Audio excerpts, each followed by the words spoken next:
Hello and greetings, and welcome to our series of weekly devotionals where we take a look at one of the lectionary readings for this upcoming Sunday and offer some thoughts for meditation, reflection, etc.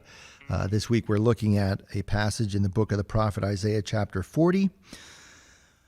You know, a few years ago, I shared this before, I had a conversation with a friend of mine who claimed to be an atheist. He didn't believe in God, and we were having this late night conversation with each other, and I said to him, well, do you love your wife?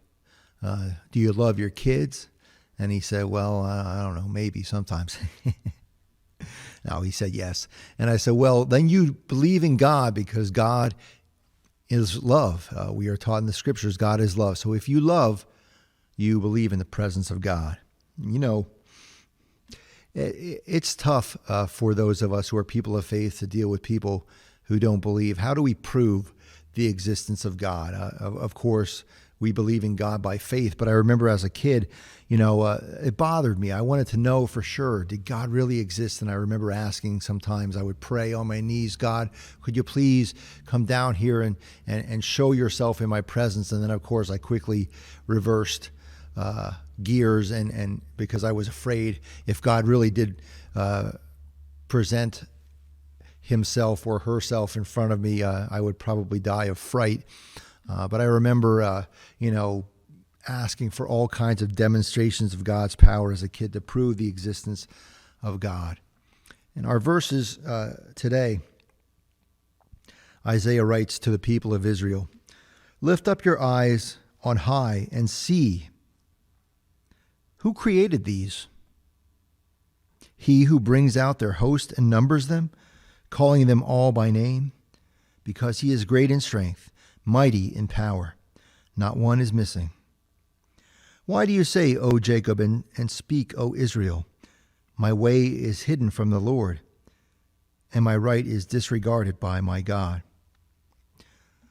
So the prophet Isaiah is essentially telling the people of Israel, look all around you. Look up at the stars in the sky. Look at the universe that God has created. Is this not evidence of the presence of God? And I think, in our own lives, in our own walks of faith, there are many things that we can point to say, this is what convicts me of my belief in God. Certainly the beauty of nature and creation is one of those things, I think, for me.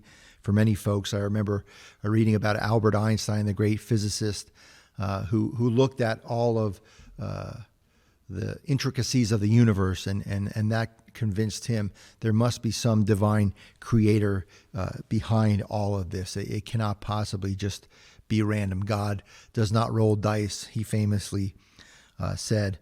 But what helps us in our walk of faith? Our thought for reflection today is just to think about those things, to meditate on those things. Is it some experience we have had of God's Spirit in our lives, some person in our life that has conveyed the presence of God? Is it simply our love of our family and friends, the love that we feel in our lives toward others?